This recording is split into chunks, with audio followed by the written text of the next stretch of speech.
हम में से मैक्सिमम लोग चाणक्य को जानते हैं, जिन्हें हम एक ग्रेट थिंकर, एक ग्रेट फिलोसोफर और एक ग्रेट इकोनॉमिस्ट के रूप में जानते हैं। और हम चाणक्य के काम से वाकिफ भी हैं। हमने उनकी बुक्स चाणक्य नीति और अर्थशास्त्र के बारे में पढ़ा है और सुना भी है। लेकिन क्या आप जानते हैं कि 2500 साल पहले सिविल वॉर के टाइम में एक चाइनीज मिलिट्री कमांडर था जिनका नाम था सन जू, जिन्हें एक बहुत ही अच्छा स्ट्रैटेजिस्ट और फिलोसोफर माना जाता है, जिसने अपने स्टेट वू को वेस्ट साइड में रह रही नेबरिंग स्टेट से बचाया था। उन्होंने भी एक बहुत फेमस बुक लिखी थी जिसका नाम है द आर्ट ऑफ वॉर, यानी लड़ाई की कला, जिसमें टोटल 13 चैप्टर्स हैं। तो आज हम इस वीडियो में चाणक्य और सन जू के थिंकिंग मेथड को कंपेयर करेंगे और ये समझेंगे कि आज के मॉडर्न जमाने में इनकी स्ट्रैटेजीज कैसे यूज हो रही है। तो आइए स्टार्ट करते हैं। तो सबसे पहले पॉइंट में सन जू कहते हैं, to fight conquer in all our battles is not supreme excellence. Supreme excellence consists in breaking the enemy's resistance without fighting. जिसका मतलब है कि आपकी असली एक्सीलेंस इससे नहीं पता चलती कि आपने कोई बैटल लड़ी और उसे जीता, बल्कि इससे पता चलती है कि आपने बिना लड़े वो बैटल जीत ली। जब भी लोग वॉर के बारे में सोचते हैं तो हमें कन्वेंशनल वॉर ध्यान में आती है, जिसमें आर्मीज आपस में लड़ रही है, लेकिन असली वॉर कुछ और ही दिखती है और कन्वेंशनल वॉर से बहुत ज्यादा डैमेजिंग है, जिसमें सबसे पहली आती है कल्चरल वॉर, यानी कंट्री का कल्चर ही खराब कर दो, दूसरी कंट्री को खुद की तरह सोचने में मजबूर कर दो। अब हम में से कई लोगों को लगता है कि रशिया तो हमारा दोस्त है।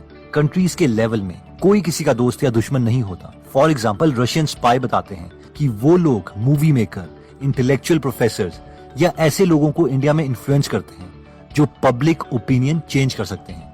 फॉर एग्जाम्पल एक रशियन स्पाई ने अपने इंटरव्यू में एक दिल्ली यूनिवर्सिटी के पॉलिटिकल साइंस के प्रोफेसर का एग्जाम्पल दिया था, जिन्हें रशिया में इनवाइट किया गया। रशियन स्पाई कहता है कि ये प्रोफेसर सोचता था कि हमने इन्हें रशिया में इसलिए इनवाइट किया है क्योंकि ये बहुत ही इंटेलेक्चुअल इंसान है, लेकिन इन्हें रशिया में इसलिए इनवाइट किया गया था क्योंकि ये एक यूजफुल इडियट है। He is invited because he is a useful idiot, because he would agree. ये कहता है हम इंडिया के की पोजीशन से लोगों को रशिया में इनवाइट करते हैं, इन्हें बहुत ही अच्छा खाना खिलाते हैं, अच्छा ट्रीट करते हैं, और फाइनली जब ये इंडिया पहुंचेगा तो ये अपने स्टूडेंट्स को, नेक्स्ट इंडियन जनरेशन को रशिया के बारे में अच्छी अच्छी बातें बताएगा। और जो नेक्स्ट जनरेशन ऑफ इंडियंस हैं, वो स्टूडेंट्स जो इन प्रोफेसर्स की बातें सुन रहे हैं और कल को अच्छी की पोजीशंस में पहुंच सकते हैं, जैसे कि IAS, IFS एक्सेट्रा, वो साइकोलॉजिकली प्रोग्राम्ड हो जाएंगे और रशिया के लिए फॉरेन पॉलिसी उसी एटीट्यूड से लिखेंगे। इस स्पाई के अकॉर्डिंग ये स्लो बट इफेक्टिव प्रोसेस है। न्यू जनरेशन को प्रोग्राम करने के लिए 15 से 30 सालों का समय लग जाता है। It takes from 15 to 20 years to demoralize a nation.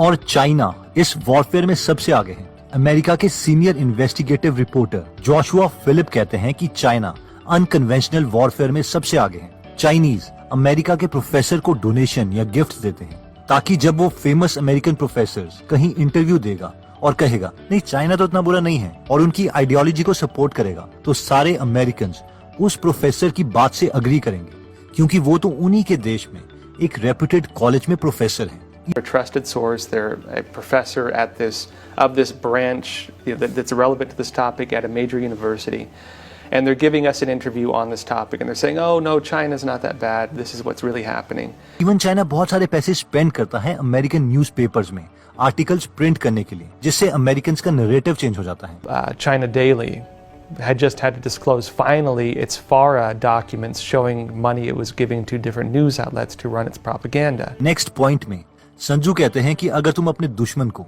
और खुद को अच्छे तरीके से जानते हो तो तुम्हें अपने दुश्मन के साथ होने वाली हजारों लड़ाइयों से भी डरने की जरूरत नहीं है। 1960s में यूनाइटेड स्टेट्स ऑफ अमेरिका और वियतनाम के कम्युनिस्ट्स के बीच में एक लड़ाई हुई थी। यूएस को इस पॉइंट पर लग रहा था कि वियतनाम कभी भी उनसे लड़ाई लड़ने के केपेबल है ही नहीं, क्योंकि वियतनामीज के पास ना ही टेक्नोलॉजी थी और ना ही पावरफुल फोर्सेस। लेकिन वियतनाम डायरेक्टली यूएस से नहीं लड़ा, बल्कि बहुत ही अनकन्वेंशनल गुरिल्ला वॉर से लड़ाई करी, जिसमें वो अमेरिकन को मार के भाग जाता। उन्हें अपने टेरेन के बारे में पूरी नॉलेज थी और उन्होंने अंडरग्राउंड टनल्स बनाई हुई थी, इसलिए जब भी अमेरिकन उन पर एयर बॉम्बिंग करते तो वो बच जाते। अब क्योंकि वियतनामीज अपने टेरेन को और यूएस के कन्वेंशनल लड़ने के तरीके को जानते थे, इसीलिए वो वियतनामीज अमेरिकन से वॉर जीत गए। सीक्रेट्स, रहस्य को लेके सन जू और चाणक्य की ऑलमोस्ट सेम फिलॉसफी थी। चाणक्य ने कहा था कि मन में सोचे हुए प्लान्स को कभी किसी के सामने बताओ नहीं, बल्कि उसे सीक्रेट रखते हुए उसे एग्जीक्यूट करो। अगर वॉर के बारे में बात करें तो सन जू ने कहा था कि वॉर एक सीक्रेट है, धोखा है। जब हम अपने दुश्मन को हरा सकते हैं तो उसे लगना चाहिए कि हम उसे हराने के केपेबल हैं ही नहीं। जब हम एक्चुअल में लड़ने जा रहे हो तो ये शो करो कि तुम्हारे फोर्सेस नहीं लड़ेंगी। जब तुम अपने दुश्मन के पास हो तो उन्हें दिखाओ कि तुम दूर हो, और जब तुम दूर हो तो उन्हें दिखाओ कि तुम पास हो। अपने दुश्मन को मिस इन्फॉर्मेशन देना एक बहुत ही इंपॉर्टेंट पार्ट है वॉरफेयर का। फॉर एग्जाम्पल, हिटलर को सेकेंड वर्ल्ड वॉर के दौरान मिस इन्फॉर्मेशन दी गई थी कि ब्रिटिशर्स के 3.5 लाख ट्रूप्स जर्मनी में अटैक करने वाले हैं। उन्होंने जानबूझकर अपने रेडियो सिग्नल्स में इस तरीके से कम्युनिकेशन की ताकि हिटलर उन सिग्नल्स को सुन सके जिसमें इसी अटैक की बात हो रही थी। हिटलर के जासूसों तक भी ये झूठी इन्फॉर्मेशन भेजी गई थी, जिससे हिटलर को यकीन हो गया था कि वहाँ पर अटैक होने वाला है। इससे हुआ ये कि हिटलर ने अपनी मेजर पोर्शन आर्मी का उस इमेजिनरी 3.5 लाख ट्रूप्स को अटैक करने के लिए भेज दिया, जबकि वहाँ पर कोई भी नहीं था और मेन ट्रूप्स कहीं और ही थे। और इस मिस इन्फॉर्मेशन की वजह से जर्मनी काफी बैटल्स हार गया। नेक्स्ट पॉइंट आता है जिसमें चाणक्य कहते हैं, एक लालची आदमी को पैसे दे के अपना काम करवाओ, एक पावरफुल आदमी को हाथ जोड़ के अपना काम करवाओ। एक ऐसा आदमी जो सोचता है कि वो इम्पोर्टेंट है, उसे झूठी पोजीशंस, ऑनर देके काम करवाओ, और एक इंटेलिजेंट आदमी को सच बोलकर काम करवाओ। अब हमारा तो पता नहीं, लेकिन रशिया ने हमारे ऊपर ये स्ट्रैटेजीज तो यूज करी है। रशियन का स्पाई बोलता है कि हम इंडिया में जाके ऐसे लोग ढूंढते हैं जो बहुत ही लालची हो, जो मॉरली स्ट्रॉन्ग ना हो, या फिर जो इडियट्स हैं और सोचते हैं कि वो इम्पोर्टेंट है। ऐसे लोगों को जल्दी इन्फ्लुएंस किया जा सकता है, और ऐसे लोग हमें बहुत हेल्प करते हैं किसी कंट्री के ओपिनियन को चेंज करने के लिए। These are the most recruitable people, people who lack moral principles, who are either too greedy or too suffer from self-importance. They feel that they matter a lot. Next point कहता है कि अपने enemy को कभी ये मत show करो कि तुम उससे लड़ने के केपेबल नहीं हो। एक बहुत ही फेमस फिक्शनल स्टोरी है जिसमें एक सांप एक पुजारी के पास आता है कि उसे अपने पापों का पश्चाताप करना है, जिस पर वो पुजारी सांप को कहता है कि अब से कभी भी तुम किसी को मत काटना। थोड़े दिनों के बाद पुजारी एक रास्ते से जा रहा होता है और उसे वो सांप दिखता है जिसके ऊपर बच्चे हंस रहे हैं और पत्थर फेंक रहे हैं। इस पर पुजारी बोलता है कि तुम्हारी इतनी बुरी हालत कैसे हुई? सांप कहता है कि आपने ही तो बोला था कि किसी को काटना मत, इसलिए सब मेरा मजाक उड़ा रहे हैं। इस पर वो पुजारी कहता है कि मैंने तुम्हें काटने से मना किया था, अपना फन दिखाने से नहीं।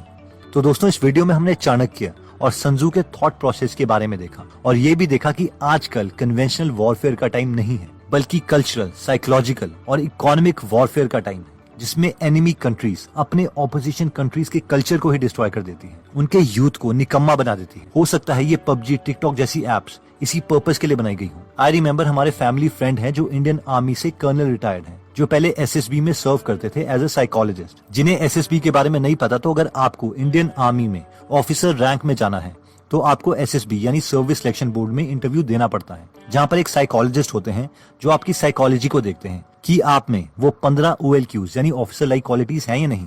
तो उन्होंने हमें बताया था कि आजकल के यूथ, स्पेशली बॉयज, लड़कियों से भी ज्यादा इमोशनल हो गए हैं। तो कहीं ना कहीं जो हम कंटेंट कंज्यूम कर रहे हैं ये उसी की वजह से है। अब ये साइकोलॉजिकल वॉरफेयर का रिजल्ट है या नहीं, ये मुझे नहीं मालूम।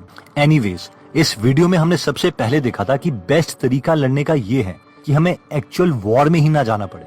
जिससे रिलेटेड हमने रशियन स्पाई की फिलॉसफी देखी थी, किस तरीके से वो इंडियन स्कॉलर्स को, पब्लिक ओपिनियन मेकर्स को रशिया बुला देते हैं ताकि वो इंडिया वापस आके यूथ के ओपिनियन को चेंज कर सके। सेम केस हमने चाइना का देखा था कि वो कैसे अमेरिका और बाकी कंट्रीज की मीडिया को पैसे देके वहां पर नॉर्मल पब्लिक के बिहेवियर चेंज करने की कोशिश करते हैं। नेक्स्ट हमने देखा था कि अगर हम अपने दुश्मन और खुद की कैपेबिलिटीज को अच्छे से जानते हैं तो हम कोई भी वॉर जीत सकते हैं, जिसमें हमने वियतनाम और यूएसए की वॉर के बारे में देखा था कि वियतनामीज किसी भी तरीके से कन्वेंशनल मेथड से यूएसए से वॉर नहीं जीत सकते थे, लेकिन इसके बावजूद वियतनामीज जीते। क्यों? क्योंकि वो अपने टेरेन को जानते थे, अपनी लिमिटेशंस को जानते थे, और वो उसी के हिसाब से हिट एंड रन लड़ाई लड़ रहे थे। नेक्स्ट पॉइंट में हमने देखा था कि जिस तरीके का कोई आदमी है उसे उसी तरीके से काम करवाना चाहिए। एक लालची आदमी को पैसे देके काम करवाओ, एक पावरफुल आदमी से हाथ जोड़ के काम करवाओ, एक ऐसा आदमी जो सोचता है कि वो इम्पोर्टेंट है उसे झूठी पोजीशंस, ऑनर्स देके काम करवाओ, और एक इंटेलिजेंट आदमी को सच बोल के काम करवाओ। इसमें हमने रशिया और इंडिया का एग्जाम्पल देखा था। नेक्स्ट पॉइंट था मिस इन्फॉर्मेशन का, जो कि एक वॉरफेयर है, जिसमें हमने हिटलर और ब्रिटिश वॉर के बारे में डिस्कस किया था कि कैसे ब्रिटिशर्स ने हिटलर को मिस इन्फॉर्मेशन देके हिटलर की आर्मी के मेजॉरिटी सोल्जर्स वहां शिफ्ट करवा दिए जहां पर कोई आर्मी थी ही नहीं। नेक्स्ट पॉइंट में हमने देखा था कि कभी भी अपने एनिमी को ये मत दिखाओ कि तुम उससे लड़ने के काबिल नहीं हो, जिसमें हमने सांप और पुजारी की फिक्शनल स्टोरी के बारे में लेसन लिया था। दोस्तों, अगर आप चाणक्य के थॉट्स के बारे में और जानना चाहते हैं, जैसे कि चाणक्य नीति, कॉर्पोरेट चाणक्य या इनसाइड चाणक्य माइंड, तो आप हमारी गीगल ऐप डाउनलोड कर सकते हैं। अगर आप हमारी वीडियोस मिस नहीं करना चाहते तो हमारा पेज लाइक करने के बाद 3 डॉट्स के बटन को प्रेस करके फॉलो के बटन को सिलेक्ट कीजिए और फाइनली सी फर्स्ट के ऑप्शन को सिलेक्ट कर लीजिए। इससे आपको हमारी हर पोस्ट मिलती रहेगी। जय हिंद।